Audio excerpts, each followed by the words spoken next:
Come seeker, come traveler, come all humankind, whether online or in person, whomever you love. Come and be welcome at the Unitarian Universalist Church of Cheyenne. Here, we are building a community of refuge where all have equal worth and are invited into spiritual exploration as a foundation for hope, compassionate service, and action. This is a place where questions are encouraged, a place with room for all of who you are. This is a place full of works in progress, a place for being human together. Welcome. It's good to be here. Settle in and exhale. This is a time for community.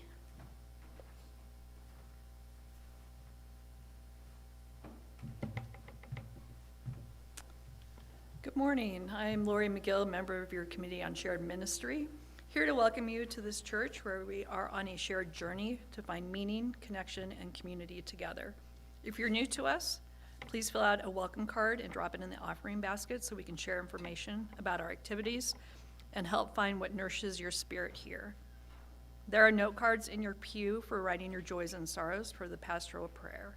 We pass a square basket during the offering to gather these. Write your name or remain anonymous. You can write "Do Not Share" on the card if there's something you want held in care by our minister and pastoral care team but not spoken aloud. Many activities and events happen each week in this community. Here are a few coming up soon. On the second and fourth Sundays, faith development class for 5 to 12-year-olds meets downstairs following the time for all ages. If you're participating in the winter solstice pageant, please join us today after coffee hour for a rehearsal. Fire, Friends of Immigrants Responding Ethically, is supporting Carlos and his family as they navigate Carlos's sudden disappearance. Carlos is a local community member that has been living and working among us, and a husband and father to 2 children, 1 5-year-old son, and 1 baby soon to arrive. He was employed at Drew's Barbershop, a local business owned by the family of Andrea Shipley, a member of our congregation. The family was able to pull together a wish list to help them during this time. Please drop off donations to UUCC during office hours, Tuesday, Wednesday, Thursday from noon to 5, or Sunday 9 to noon. Also, we have our next Camilla dinner party Saturday. If you haven't ever done it or haven't done it for a while, please see me after the service. We have a blast. It's also time for Share the Plate's annual request for nominations for organizations from the congregation. Please write down the local organizations you volunteer with and or donate to.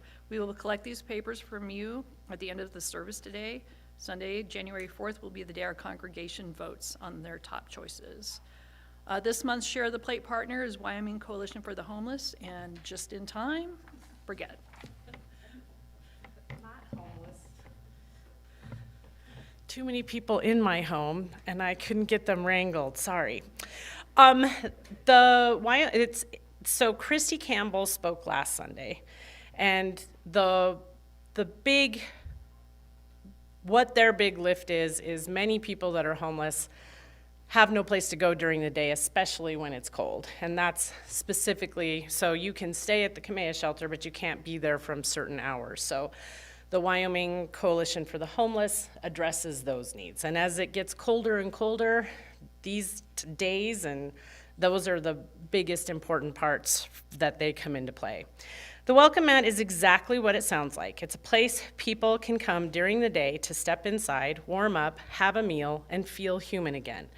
We are not an overnight shelter. We are a daytime space where people can rest, regroup, and be treated with kindness. For many of our guests, the welcome mat is the first door they walk through, where no one is asking what they did wrong or why they're in the situation they're in. They don't start with judgment. They start with, "Come on in, you're safe here." In Cheyenne, homelessness often looks like people needing somewhere to go once the sun comes up. It looks like folks who have nowhere warm to sit, nowhere to charge a phone, nowhere to eat a meal without being moved along. The welcome mat gives people a place to land during the hardest hours of the day. When someone comes in, they're met with food, warmth, conversation, and connection to resources. When they're ready, sometimes the most important thing we offer isn't a service, it's being seen, being remembered by name, being welcomed without conditions. What we've learned is this: when people feel safe, they start to breathe again. And when people can breathe, they can start to take the next step, whatever that looks like for them. Your congregation understands the power of radical hospitality, our congregation. Sharing a plate, making room at the table, meeting people where they are. When you share the plate today, you're helping keep the welcome mat open. You're helping provide meals, warmth, basic supplies, and a place where people are treated with dignity and respect, no matter their story. On behalf of the Wyoming Coalition of the Homeless and everyone who walks through our doors, thank you for helping us say, every single day, you are welcome here. If you'd like to learn more, wyhomeless.org is a great place to look. And all of our contributions today are split with this organization. And the other thing is, if you are new or you're like, I really want to help, and I don't have a lot of time, but I think this church is amazing and I want to be part of this. The Share the Plate team is an amazing place to do that. It's the more people that are on the team, the less of a lift it is. So if we have 12, well, always in January, it's the ministerial discretionary fund. So we have 11 months where we invite organizations to share our plate.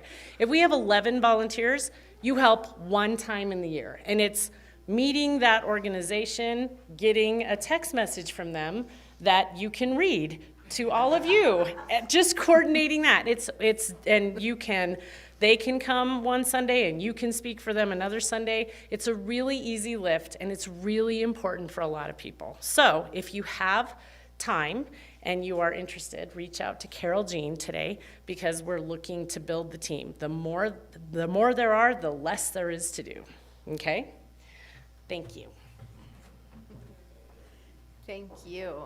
And we will now receive our morning offering for the life and work of this congregation and for the mission of the Wyoming Coalition for the Homeless.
And so we receive our morning offering for the work of this church and for our mission beyond our walls.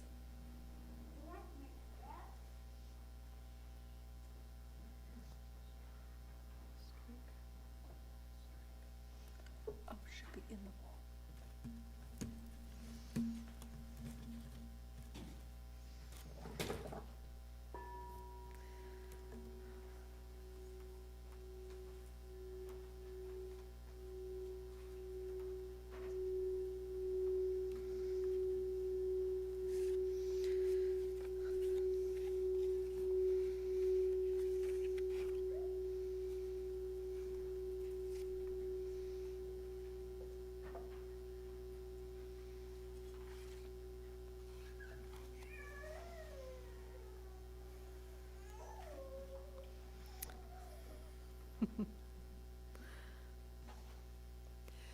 We are in the midst of the season of celebration.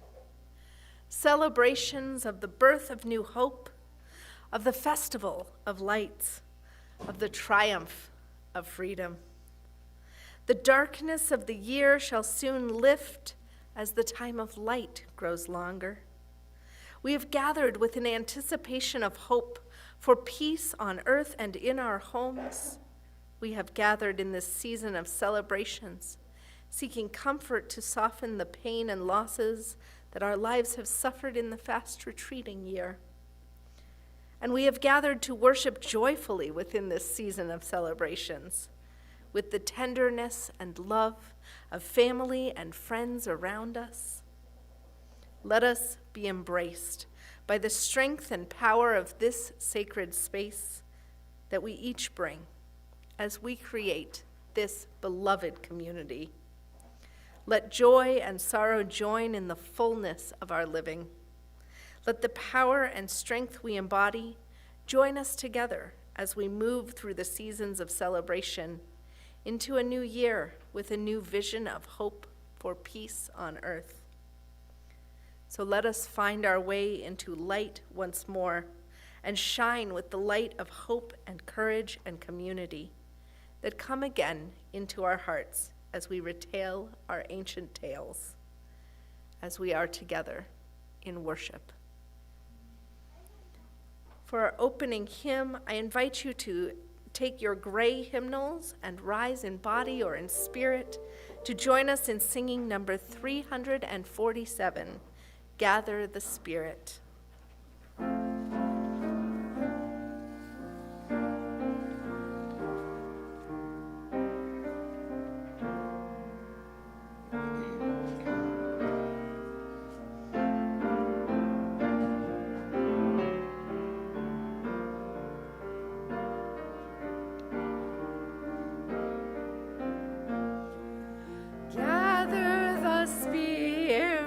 Harvest the power, our separate fires will kindle one flame. Witness the mystery of this hour, our trials in this light appear all the same. Gather in peace, gather in thanks, gather in sympathy now and then. Gather in hope, compassion, and strength. Gather to celebrate once again. Gather the spirit of heart and mind. Seeds for the sowing are laid in store, nurtured in love and conscience refined, with body and spirit united once more. Gather in peace, gather in thanks, gather in sympathy now and then. Gather in hope, compassion, and strength. Gather to celebrate once again. Gather the Spirit growing in all, drawn by the moon and fed by the sun. Winter to spring and summer to fall, the chorus of life resounding as one.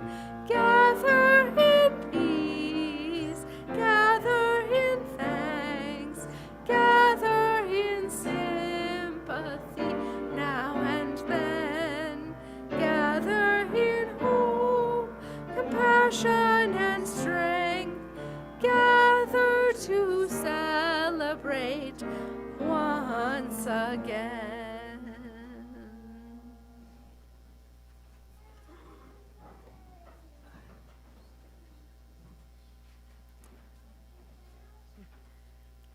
And I invite forward our chalice lighters.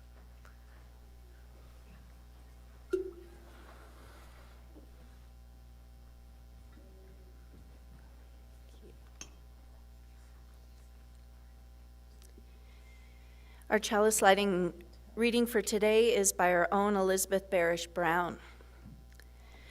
When the light of the world, the eternal flame of Hebrew worship, was put out for a time, the people carried that flame in their hearts, a flame lighting the way towards justice, a flame burning in resistance against a culture being snuffed out, a flame of commitment for a community that needed their shared sacred space, more precious to them than anyone could imagine. A flame that reminded them that keeping hope alive is a matter of doing what is right, one day at a time.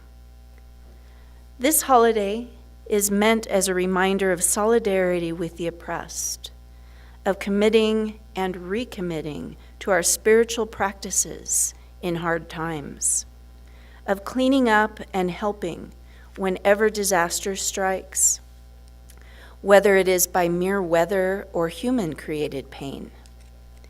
And so it is that we return to this story, rekindle our flame, and recommit our hearts to justice this year and every year to come.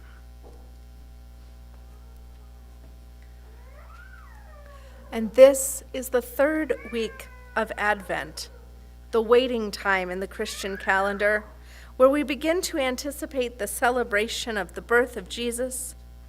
And so we shall light a candle of joy with this prayer, which recalls the Christian roots of our Unitarian Universalist faith. Beautiful Mother of creation, you who imbue every facet of this universe with the spark of all being, teach us to find joy. Help us to open our hearts wide enough to let in the wonder of miracles, the anguish of suffering, the blessings of compassion, and the beauty of truth. Help us to know that our hearts and our fists are of the same size, that the work of our hands must always be guided by the love in our hearts, that to not only speak truth in the hearts, in the halls of power, but to sing out for the joy of change and of justice. In the true belief that someday this world can become a beloved community which holds us all in care, we light this candle of joy.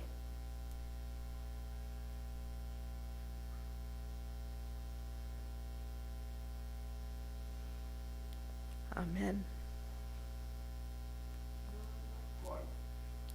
Is there? Thank you.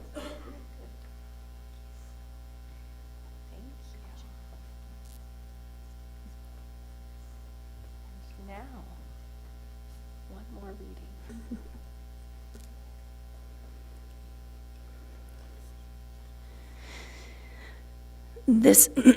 This reading is When Hanukkah Comes Early by Leah Ongiri.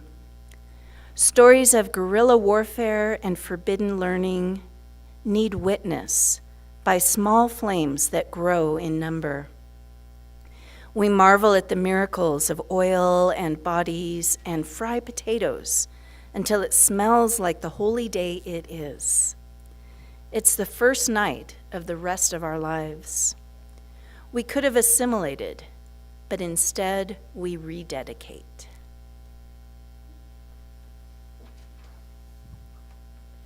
And so today, as we approach that first night of Hanukkah, we'll light one flame today to educate.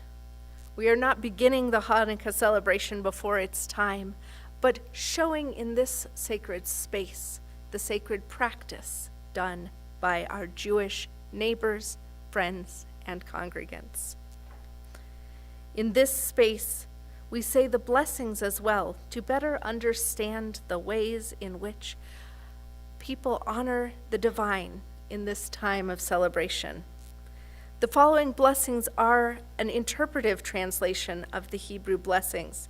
They are created by Lorenzo Bassman for a Unitarian Universalist Jewish practice, rather than being a word-for-word translation. And so today we light our shamash candle from our chalice. The shamash is a helper candle.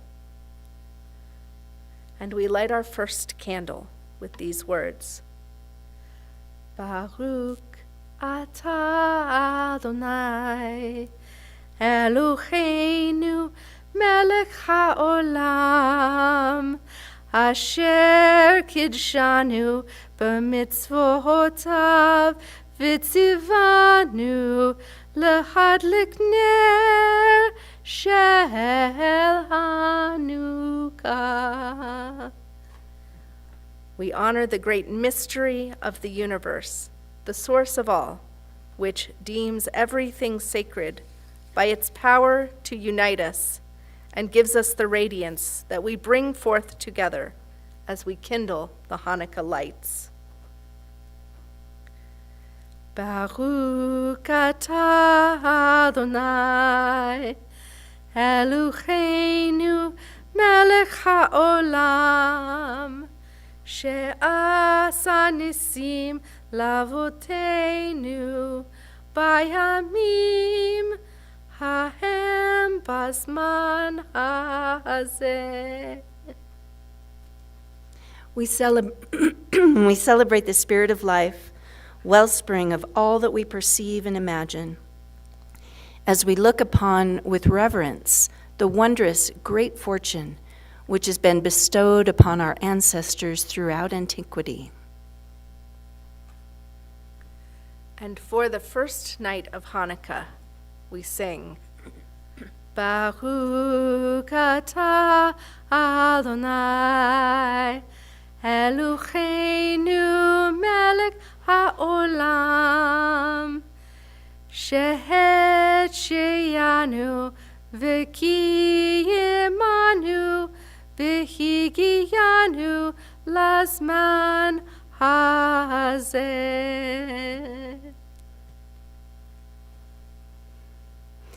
And now if the young or young at heart would like to, I guess there's one more. We cherish the wonder of each thing, the order of the universe that binds us together with all of nature, for giving us life, for sustaining us, and for enabling us to reach this season. And now, if the young or young at heart wish to join us on the chancel at this time, we invite you to share in the leadership of speaking our covenant in unison before our time for all ages, which there's a really special story at the time for all ages, so come on up, it will be fun. And the words to our covenant may be found on the inside cover of your order of worship, for those of you in the pews. And so, as we do so many times, we check that my mic pack is actually on, and we begin. Love is the spirit of this church, and service our cause. This is our covenant, to dwell together in peace, to seek truth, and to help others. And today's story comes from an author named Eric Kimmel, who writes quite a few fictional stories about the Jewish holidays and folk tales from the European Ashkenazi tradition. Eric Kimmel tells us the story of Herschel. Herschel of Ostropol is a folk legend. He is clever, he is smart, he's an adventurer or a wanderer. And so Herschel goes from town to town having small adventures that tell us how to be in the world. So it turns out this time Herschel was off on another wandering, traveling down the road, as travelers do, when he came to a small village. Now, Herschel knew that it should be the first night of Hanukkah, and yet there was not a single candle lit in a single window. No one was preparing. There were no smells of frying deliciousness. Instead, many doors were shut tight. People peered out as if they were afraid of something. Well, Herschel was not afraid so much as he was very curious.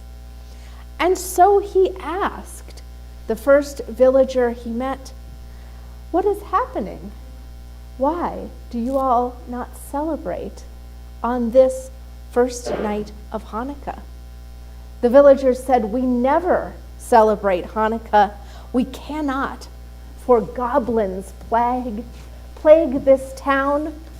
There are evil spirits, and the goblin queen comes. She blows out the candles of our menorahs.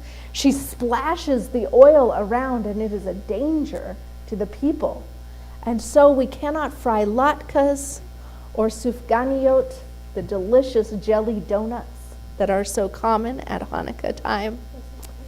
We can do nothing but hide and huddle in our houses and whisper the blessings at best." Well, Herschel said, "Where do these goblins come from?" And they said, "We're not entirely sure, but they often gather at the synagogue we used to pray in up the hill. Now it's abandoned." Well, Herschel said, "I wonder if I could meet these goblins and see if we could figure out a way for you not to be plagued by goblins, but to be able to celebrate your holidays. For all people should find joy in the holiday season." Well, the people gave him some hard-boiled eggs. They gave him a few jars of pickles. They gave him all kinds of good food that he could use to stay up in that abandoned synagogue, perhaps for 8 nights. But they said, "We doubt it. If it's anything like we've seen before, you'll be rushing back down to the village before the night is through." Herschel said, "Perhaps." But off he trekked up the hill, and sure enough, after he had been sitting for not too long, as he lit the first Hanukkah candle, a goblin appeared. Now, it was a small goblin, but there's no size of goblin that's delightful to see. It was still pretty scary. And the goblin said, "I will tear you limb from limb. I'll crush your bones and drink the marrow from within." And Herschel said, "You can try." But Herschel said, as he sat in the dim light of the one Hanukkah candle, "You know, I too am pretty strong. You'll see, I have this rock." And he picked up one of the hard-boiled eggs, for it did look like a rock in the dim light. "I have this rock I have picked up from the floor. I am strong enough to crush rocks in my bare hands." And he began to squeeze. The goblin said, "You could never." Herschel just continued to squeeze. And as he did, the goblin became a bit frightened, seeing the rock simply ooze from between Herschel's fingers. Poof! That goblin was gone like the wind, as speedily as its little bat wings could take it. Herschel cleaned the egg off of his fingers, brushed his hands, and sat down to enjoy his blessings and finish his Hanukkah celebration for the night. The next day, Herschel was visited by another goblin. As he sat with a second candle lit, eating a pickle from his pickle jar. A second goblin appeared and said, "I will rip your bones out of your body. I will break them and suck the marrow from within." Herschel said, "You can try. But first, would you like a pickle?"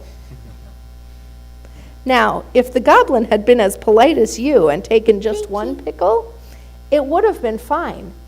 But goblins are greedy. This goblin reached his hand in and tried to grab every pickle in the jar. Well, as you may imagine, with a full hand, he couldn't get his hand out of the jar. It got stuck. He was stuck. "You've trapped me," screamed the goblin. And Herschel said, "Perhaps. But you'll have to stay for a moment, because I must light my candles and say my blessings." "No, no," screamed the goblin, "you can't. I won't let you." Herschel said, "Try and stop me. Your hand is in a pickle jar." And so he did. And when he was finished, he said, "Would you like to know the secret of how to get your hand out?" "Yes," cried the goblin, "or I'll be stuck here forever." Herschel said, "If you let go, your hand will come right out. But now that I have told you, you must go away."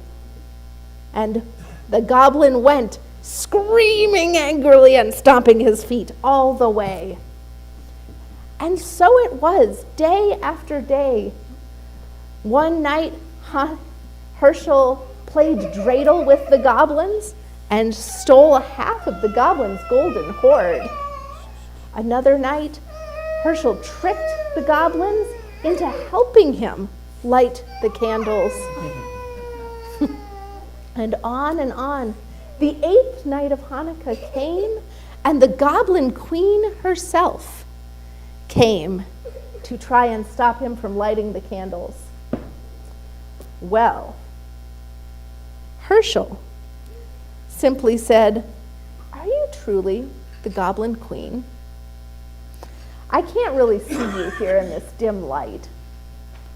Would you mind lighting just one more candle so that I can see you better?"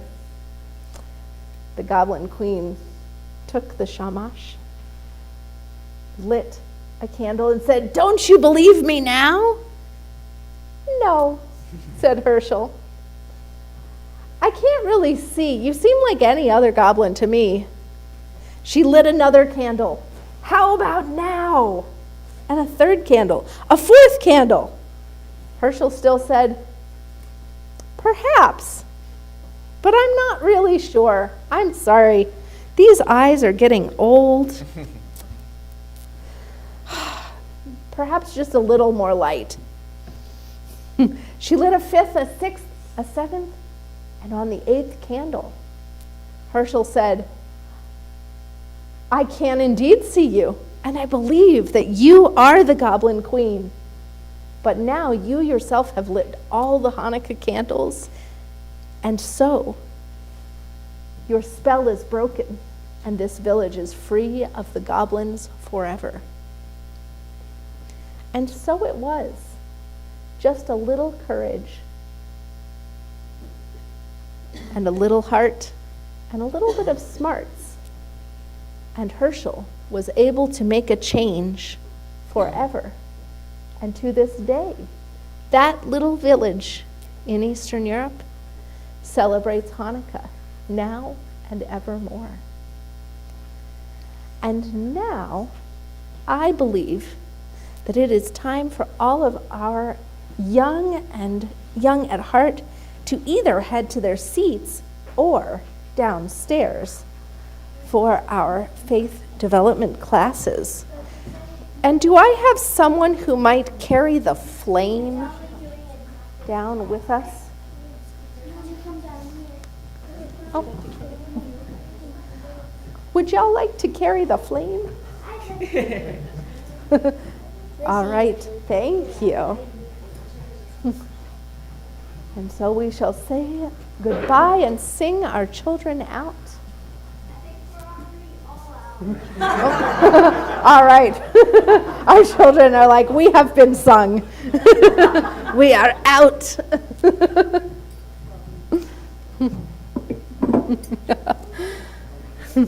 Thank you, children. And now, if you'll join me in a spirit of prayer, spirit of life and love, we gather to be with one another and support each other in hard times, to celebrate our joyful moments, to dwell together in the wonder and the mystery of this magnificent and ever-changing life. Today, we offer joys. We note that Susan Lett will be singing and is happy to be singing in the Christmas concert today at St. Mary's. And you are welcome to check in with Susan at coffee hour if you would like to know where that is and join her in this joyous singing event. Mike Lammers had a lovely phone visit with Patty from Texas yesterday. She says hi to everyone. She's doing well and was a big part of our church when she was in this area. Thank you for passing along those lovely good wishes. Meg notes the joy of having paid off all the credit cards in our family. Other than the house and cars, we are debt-free. Woohoo! And another happy moment, it is Sadie's birthday, and we celebrate with her. We also ask for prayers. Tim Janke and Carl Mount were going to perform today in worship service. My father, Carl, has come down with COVID, and we offer healing wishes in that direction, that this be a short and uneventful infection. In the wider world, our prayers reach out to those places where peace is hard to find. May those in Gaza, in Ukraine, in Sudan, in so many places, find peace, well-being, and enough in this season.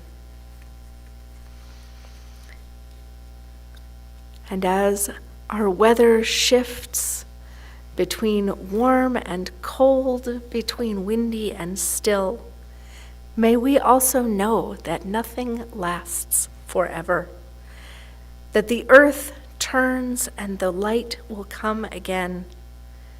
And we give thanks that this earth offers us such wisdom for our own lives, as we hold room in our hearts for the joys yet unshared and the sorrows too tender to be spoken aloud. In this place, may we find comfort and community which enfolds us. Amen, and blessed be.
Thank you, Lloyd. Beautiful.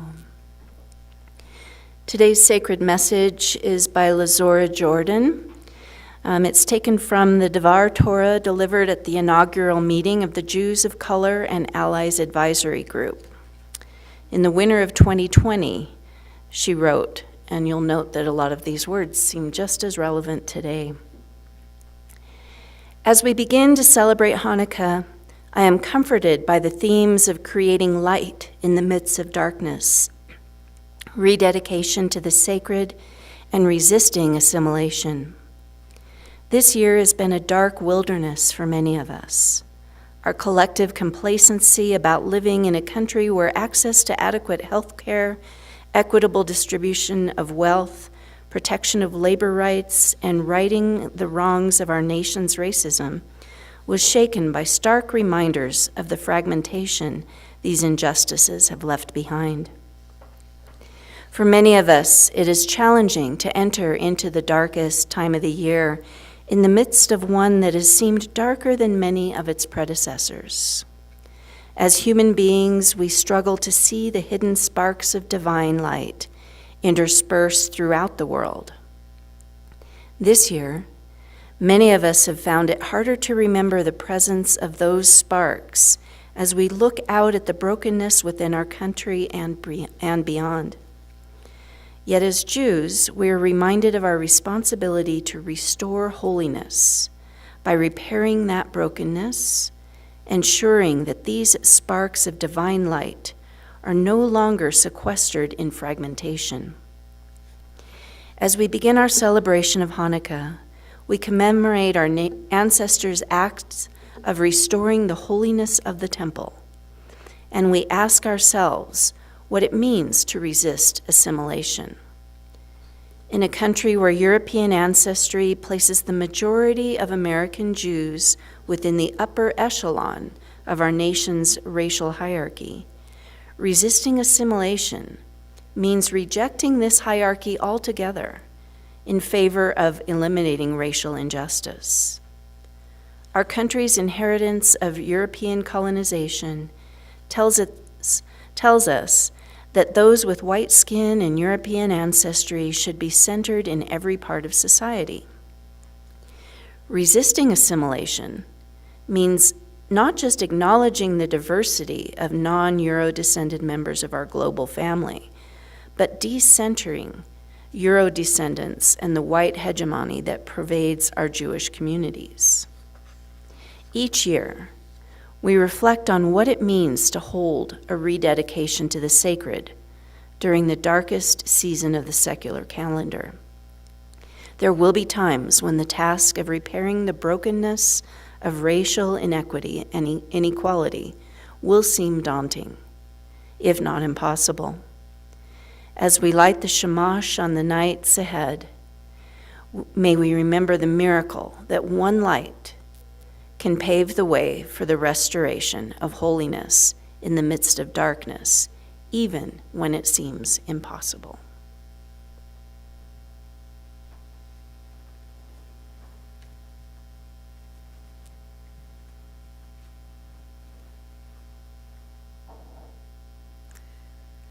The Hanukkah story. Each year is retold, has been retold since not the earliest times of Judaism, but somewhere in the middle. It's not a story from the Torah. Rather, it's a story that has been created and used to celebrate a military victory, to remind us that the forces of small groups and nations are enough to topple a much larger foe, to stop the forces of oppression wherever they may be. The story of Hanukkah starts in the Greek period. The Greeks, having kicked out the Jewish people from their temple, at this time, in the first temple, rededicate that temple to Zeus. Now, in the first temple period, the Jewish people had a god who was located in the Holy of Holies, the inner sanctum, or the smallest inner room, the great mystery inside of this large temple structure. Their God lived in this place, as many people's gods did. The God of the Babylonians lived at the center of the Babylonian Empire, of course. Zeus and all of them lived on Mount Olympus, right at the top. The gods of Ur lived in Ur. The Hittites, their god, was with them. Many places would plant a special tree or create a sacred pillar or a temple around the place where you had to go to find God. And so, for the Jewish people, the Israelites in the land of Israel, this was the one and only place where one could truly go to commune with God. They were the people of Jerusalem because that's where God lived, in that land of peace. And they kept alive an eternal flame as a symbol of the Lord and his work, an absolutely necessary component of their faith. And so, when the Greeks forced them to abandon that temple, they were shut out, shut away from God. It was rededicated to the glory of Zeus. And this was anathema. This was oppression. This was a disallowance to practice the basic tenets of their faith, being cut off from the lands of the holy. And so the Jewish people fought back. Some, of course, were disheartened and dispirited. Some felt that they had abandoned God and God would abandon them in return for failing to be there. But the Maccabees, a family, the people of Judah, they took to the hills and they fought for the right to their religious faith, to the right to their ethnicity and culture, the right to celebrate in their way with their days that were sacred, the right to their place and their lands. They fought to find their way back to the Holy of Holies and to reconnect with the sacred. And they were victorious. The Greeks were routed. They came back to the temple, and they did not celebrate victory yet. For in that place where their God lived and where they found connection to the holy, it had been changed and desecrated, made a place for a different God with different rites and rituals. There had been a war. Battle had swept through this place, leaving debris and disorder, leaving all things out of place. And so they set about cleaning, resetting everything, replacing the holy flame. The legend goes, this legend developed well after the war, that as they were about to relight the flame, they found that there was not enough oil, that perhaps there was enough in this one small bottle knocked over and left after battle for one day, one night of the flame. And they were not going to be able to gather and make enough oil for at least a few days. And yet, knowing the flame must stay lit eternally, knowing that this would be a failure if they could not keep the flame alive, they still chose hope. They chose to light the flame for as long as it would stay lit. And so they did. And for one day, and then 2 and 3 and 4, and finally for 8 days, that flame stayed lit until oil could be brought to keep the flame alive in a normal way. That miracle, the miracle of hope remaining alive once kindled, was an important story for the Jewish people. Not an original tale, but one that was meant to be a reminder that battles come and go, that oppression and strong men who want you to follow wherever they lead and to leave behind your culture and your values happen time and again. And yet, hope comes back, love comes back, the divine and sacred places can be restored whenever we choose to put in the work to rekindle hope. Now we are not the people of Judah or the ancient line of David. Most of us, not ethnically or culturally, but we too can learn from this, for it is a universal story, needing to find hope in the darkness, needing to find order amidst disorder and overwork and chaos, needing to find the sacred among the desecration of our values. In this time, today, we also need to know that people can win out over oppression and power, that justice is still out there in the world, ready to be won as a victory, that the mighty shall not prevail forever simply because they have more.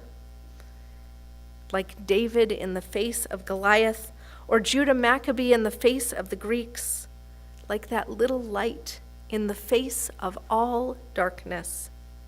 We and our small spirits can still prevail and bring hope and good and joy and love into this world once more.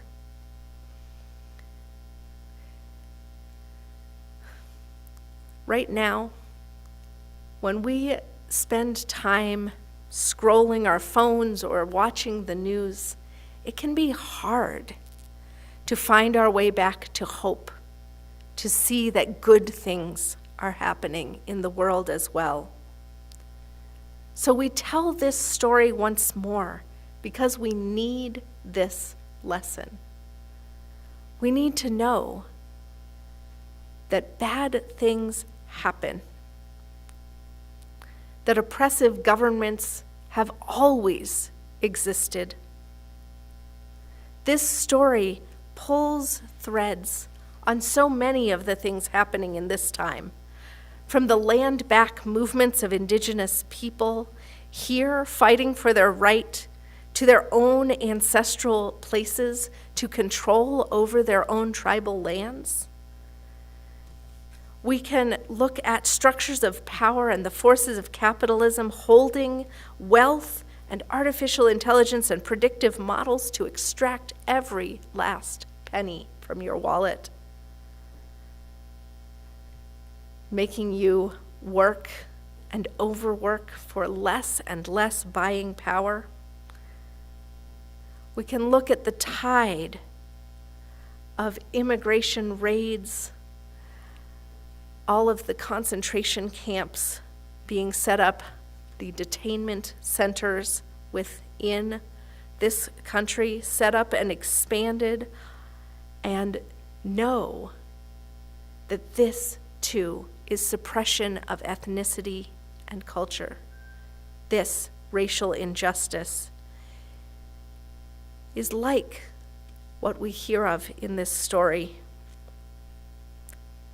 And perhaps most on point, we think of the genocide of Palestinian peoples, the destruction of buildings, temples, hospitals, and holy places all across Gaza these last 2 years.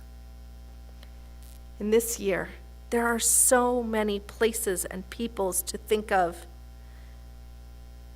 whose stories are so much like what the Maccabees were seeing in their own time. This story has happened and happens over and over again. But the other part of that story is the fight.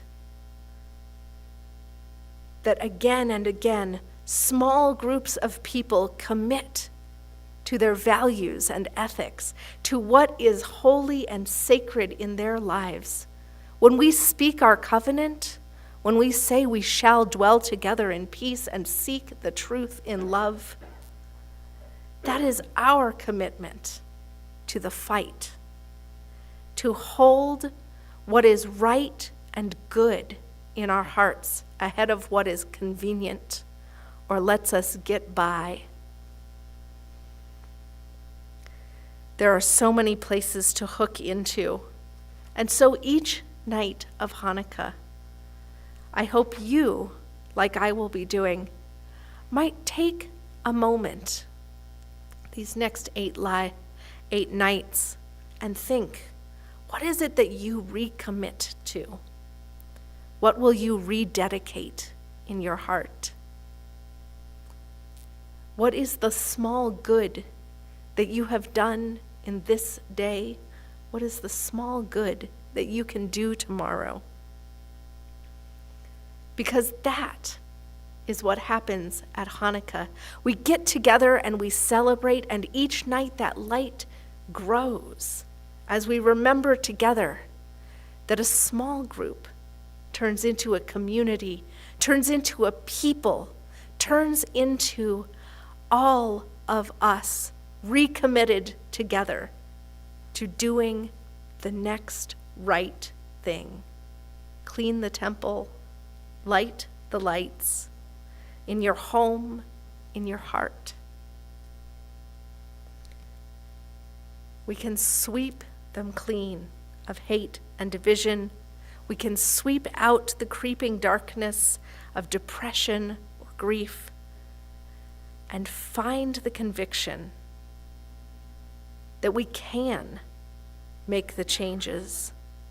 We can reestablish what we want ethically.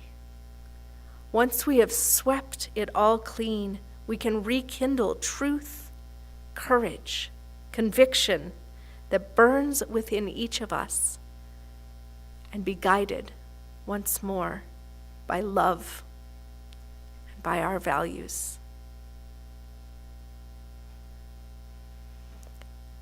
May it be so in this season of lights that you find once more the light within.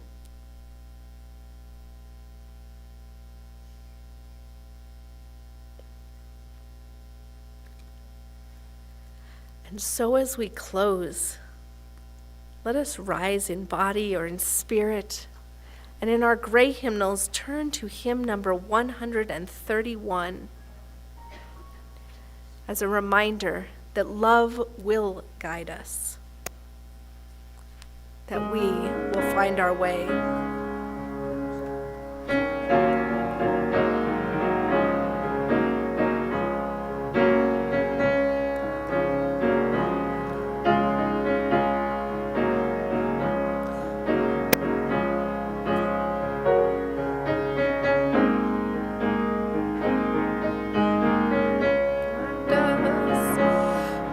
Peace has tried us, hope inside us will lead the way on the road from greed to giving.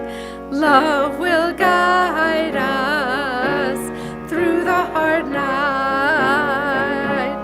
If you cannot sing like angels, if you cannot speak before thousands, you can give from deep within you.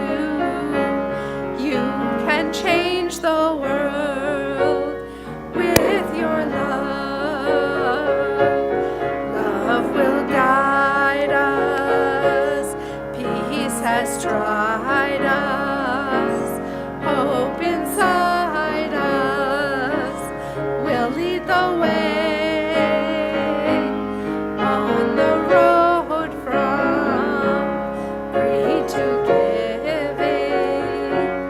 Love will guide us through the hard night.